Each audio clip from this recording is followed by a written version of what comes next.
ડાયરાના કલાકાર Devayat ખવાડનો video viral થયો। મોડી રાત્રે તાલાલા પોલીસમાં હાજર થયો હતો દેવાયત ખવાડ। પોલીસ સમક્ષ હાજર થતા કોન્સ્ટેબલને ભેટવા ખવડ જતો હતો। પોલીસને ગળે મળતા જતા ખવડનો વિડીયો વાયરલ થયો। ગળે મળવા જતો હતો ત્યારે કોન્સ્ટેબલે ભેટવાની ના પાડી। કોન્સ્ટેબલે અચાનક ભેટવાની ના પાડતા દેવાયત ખવડ ચોંકી ગયો। કેમેરો જોઈને કોન્સ્ટેબલે ભેટવાની ના પાડી હોવાની ચર્ચાઓ છે। દેવાયત ખવડના 7 દિવસના રિમાન્ડ મંજૂર થયા છે અને એમાં આ વિડીયો વાયરલ થયો છે અને આ મુદ્દે એસોસિએટ એડિટર ન્યૂઝ વોરમથી ધર્મેશ જોડાયેલા છે। ધર્મેશ, દેવાયત ખવડનો વધુ એક વિડીયો વાયરલ થયો છે।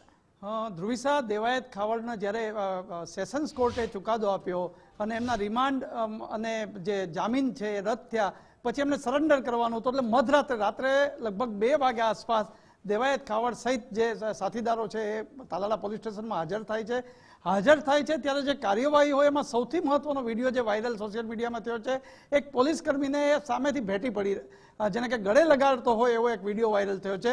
જો કે ગમે તે કારણે કદાચ એ પોલીસ કર્મીને એ ખબર હશે કે આરોપી તરીકેની ટ્રીટમેન્ટ હોય ત્યારે એણે આ તરત જ એ સંકેત મળી ગયો અથવા કોઈ વિડીયો વાયરલ કરશે એ દ્રષ્ટિએ પોલીસ કર્મી એમનીથી દૂર હટવાનો પ્રયત્ન પણ કરે છે, પણ દેવાયત સીધો જ જે પોલીસ ઇન્સ્પેક્ટરની ચેમ્બર હોય છે એનો જે રાઇટર વગેરે કદાચ બેસતા હશે એ રૂમ હોય એવું દેખાઈ રહ્યું છે વિડીયોમાં। પણ જે દેવાયત છે સામેથી જાણે એમ કે પોલીસ કર્મી એમને પરિચિત પણ હોય। હવે એકચ્યુઅલી જે આ વસ્તુ જે કહી શકાય કે સેલિબ્રિટી પણ કદાચ હોય દ્રષ્ટિએ હોય, પરંતુ આ કોઈ જાણીતા હોય એ દ્રષ્ટિએ દેવાયત સીધો જ એમને હાથ મિલાવીને સીધો ગળે લગાડવાની જે કોશિશ કરી રહ્યો છે એ વિડીયો વાયરલ થતાં ચર્ચાનો વિષય બન્યો છે।